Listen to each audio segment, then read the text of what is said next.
Hey guys, I wanted to really quickly talk to you about this new Nintendo pricing that we get for the online service. Now, I don't know if it was intended to be talked about already or not, or maybe he just went off and just told us the range of prices, but it has me a little concerned, and I'm going to explain to you guys why. So, in an interview, this is with a Japanese newspaper, the Nikkei. In an interview, the Nintendo president, Tatsumi Kimishima, talked about the online service, a couple different details, stuff we already know about, obviously. This is a newspaper, they're kind of just reaching, again, the masses, and they kind of talked about it, and then, of course, the question came up, how much will this thing cost exactly? Because we don't know the price, and it has to be competitive, right? So he comes out and he tells us a range, which is weird in the first place. So we get a range of basically converting to US dollars, comes out to $17 to $26, somewhere in there. And if it is like a $20 to $25 price point, then that's a really good price. That's like actually very good, especially considering we're used to the $60 price tag that comes with the Xbox One and the PlayStation Plus.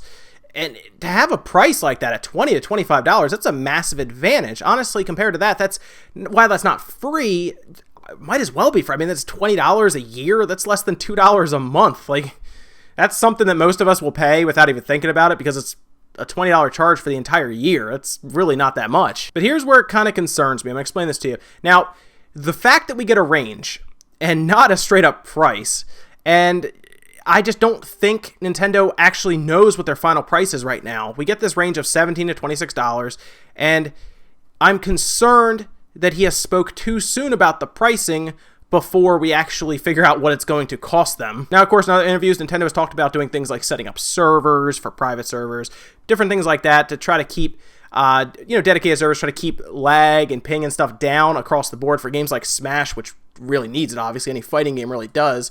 Even shooters, Splatoon would probably benefit from it as well. And yes, standing up servers can be pretty expensive. It's not a cheap thing. To take tons and tons of servers, it becomes very costly. Now, Nintendo, I guess, maybe this is their thought process. Oh, if we make it $20 to $25, like a throwaway price, people will pay it. And if we stand up servers, great. It doesn't have to be the exact same service that Microsoft and Sony offers because it's less than half the price then of those competing services, so that's fine if it's not as good, right? If it doesn't offer all the same features. But again, Nintendo has at this point, because this story has blown up, it's everywhere now. I mean, everybody has seen it, read it. I've had it sent to me on Twitter numerous times now.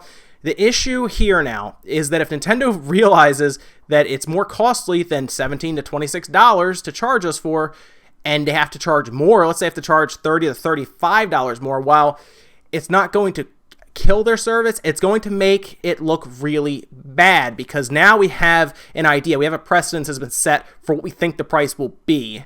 And granted, we won't know a price anyway until fall. So the fact that we're hearing one now is a little surprising to me, to be honest, because we're still 8-9 months away from when they will probably start charging for it. Now, granted, that could be that they maybe start charging in October. Maybe they start charging in September, even August. But at this point, we're still pretty far away. We're definitely more than half a year away from when they would probably charge us for the service, and they're already kind of put out a price out there. So they better, I really hope for Nintendo's sake that that is the actual price. Now, if it is, like I said before, very competitive, that's awesome, and especially because they will apparently rent us a game every month to play, Nintendo, Super Nintendo, something like that, which are games that you can play pretty easily through in a month, and it gives you a chance to try it out. And honestly, if you like it, yes, you can buy it. It's probably not expensive anyway. I'm just real concerned that Nintendo spoke out about this. The president spoke out about this without possibly consulting the engineers, marketing, anything else, because if he just threw this number out there in a range and was like, I think it's going to be $17 to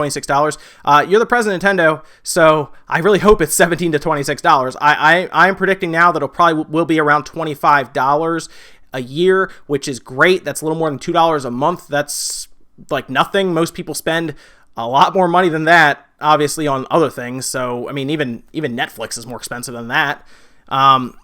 So, yeah, I see this being an easy thing to sell. $25 a year. You could honestly get a card every Christmas in your stocking at that price. But yeah, guys, those are my thoughts on the price. I hope that Nintendo, that is the price, that there is no going back on that, because like I said, it could be bad for them in the public eye. But either way, as long as it's less than the PS4 and the Xbox One services, they have an advantage overall. Price advantage is still an advantage, even if the service is not as robust or as good. That's it for now, guys. Make sure you comment, like, subscribe, all that good stuff. I will see you next time.